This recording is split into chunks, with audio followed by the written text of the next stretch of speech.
Welcome to the International Money Café Podcast, the show where we filter out the noise on cross-border taxes, finances, and life in the US. I'm your host, Jane Mepham, CFP. I'm your host, Manasa Nadig, PA. Join us on this journey as we explore these unique challenges facing US inbound-outbound families and businesses. On to the show. Hello, everyone. This is the introduction to our new show, the International Money Café Podcast. This is a podcast where we filter out the noise on cross-border taxes, finances, and life in the US. I'm your host, Jane Mepham, certified financial planner, founder and owner of Algon Financial Advisors. Hi, everyone. I'm your host, Manasa Nadig. I'm an enrolled agent, owner-founder of MN Tax and Business Services. So, the International Money Café Podcast is a virtual coffee chat where Jane and I bring our expertise on cross-border finance and taxes. We discuss what we have learned from working with inbound, outbound families and businesses, whether it is with their tax preparation, tax compliance, or financial planning. We also talk about life in the US based on our own lived experiences. Right, Jane? Yeah, and Manasa and I have known each other for a couple years, and we actually met online at a cross-border finance event. And the thing I remember is there was this lady who kept asking questions on taxes and providing lots of good information. And from what she says, she noticed I was asking a lot of information on financial planning kind of topics. And so we connected online after that. We started having chats, weekly chats. And at some point, we realized it would be amazing. It would be really cool to have people kind of listen in on our coffee chat, which is how we end up here. Do you recall some of those days, Manasa? Absolutely. Oh my gosh. And then coffee and chai are something else that we can talk about as well. And our coffee chats turned into such a wealth of information that you're right. We decided, you know what? So many more people can benefit from listening to this because we are bringing reliable information. And yeah, reliable information about cross border finances, taxes, and financial planning. And here we are with our coffee chat translated into a podcast named the International Money Cafe. I think that's kind of original. At least I think it is. We'll see what people think. Yeah, And so, as we keep yeah. chatting, one of the things you realize, or one of the stats that you actually see, is there are 45 million foreign born individuals in the US. They've come from all over the Mm, world. They all have their unique issues and challenges simply because of where they're yeah. coming from, and also based on Mm-hmm. how the US and their country of origin interact financially and when it comes to taxes. Not only that, they're having to deal with a foreign language, they're having to deal with a new country. And what happens, or Mm-hmm. what I've seen a lot of, is there's a lot of information on Google, and you can absolutely look for it. Hopefully, you find the information that applies to you. But really, I think what it comes down to is knowing what applies to you or not, financially or tax wise, and how it applies to your very unique situation is the key. Mm-hmm. And on top of that, Yes. according to other stats that we've been looking at, I guess we do look at numbers a lot. There are over 9 Yeah. million Americans, excluding military, who live overseas in over 160 countries. They have very specific needs and challenges, again, based on their unique circumstances. Absolutely. And these are the people who are our clients, who Jane and I, love working with. So, in this podcast, in the coming episodes, we are going to address important topics for foreign born nationals in the US on work visas, expat US citizens, and green card holders.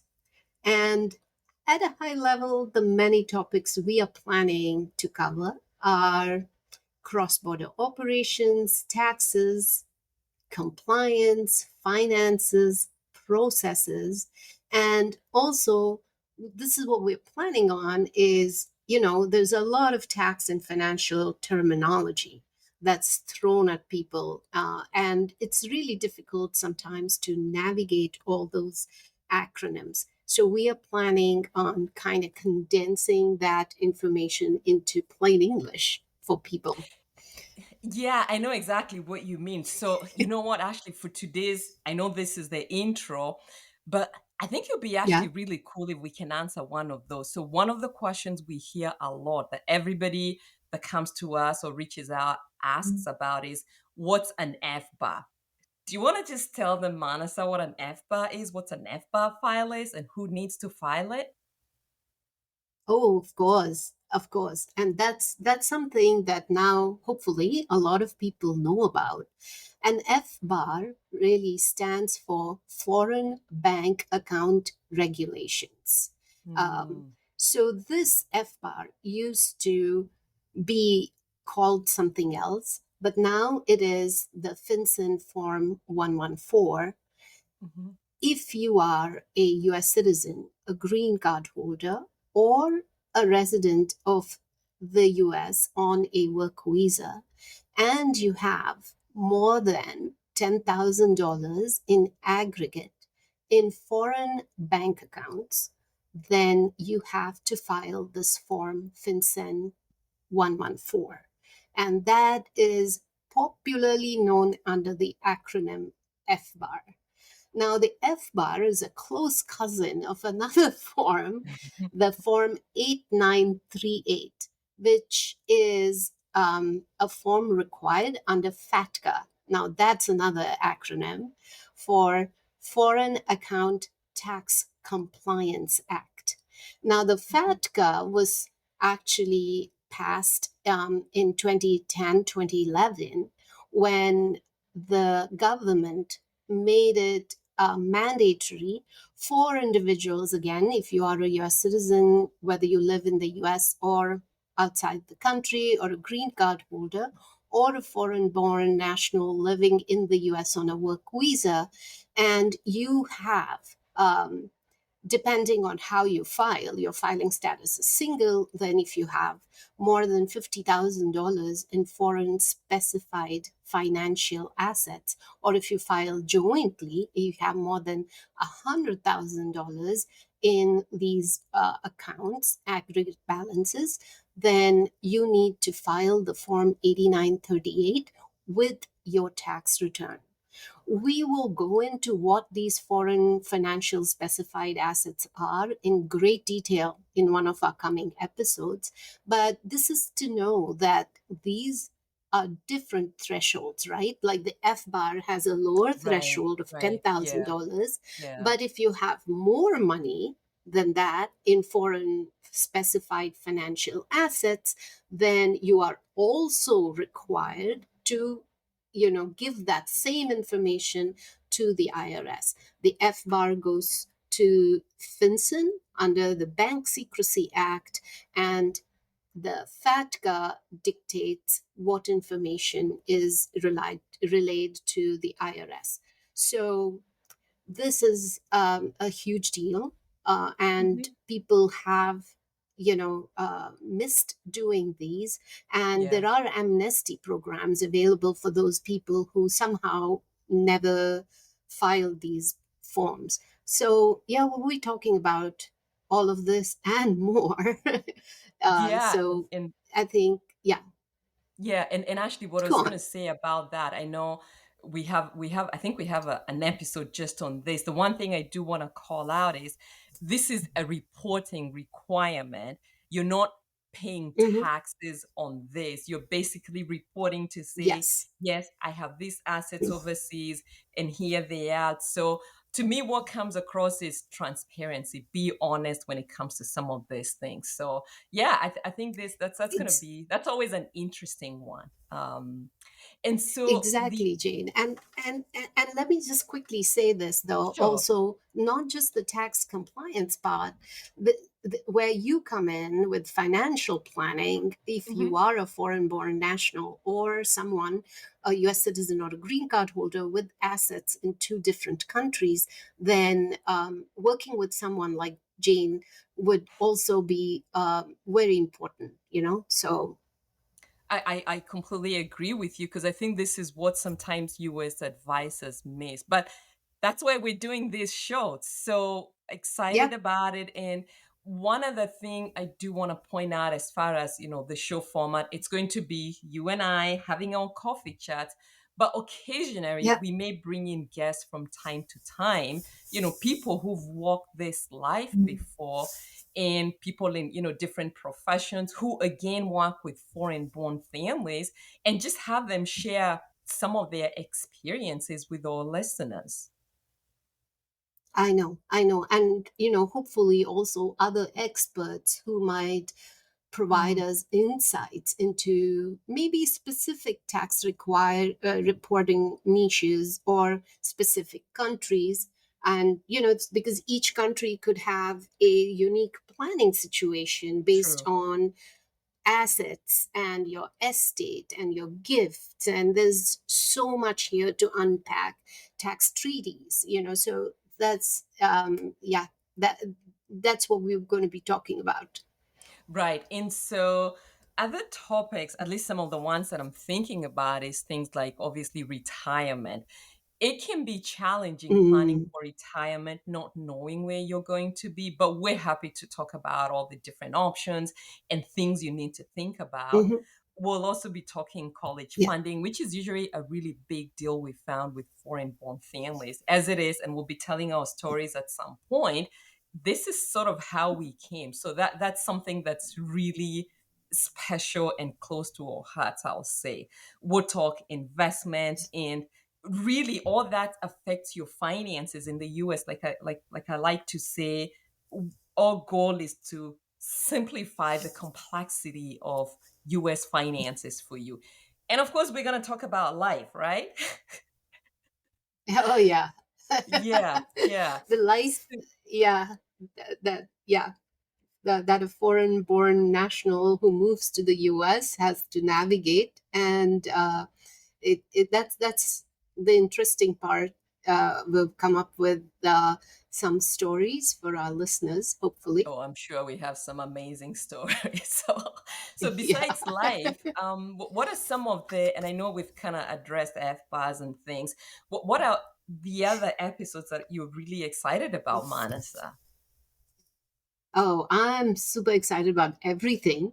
But of course, being a tax lady, Yes. I am looking forward to some of our upcoming episodes based on tax compliance for work visa holders, options for tax savings and planning for US citizens living abroad, FAQs on compliance for many situations. Like I said before, estate planning especially becomes important if you have assets in more than one country, receiving gifts from non US Mhm. citizens, maybe.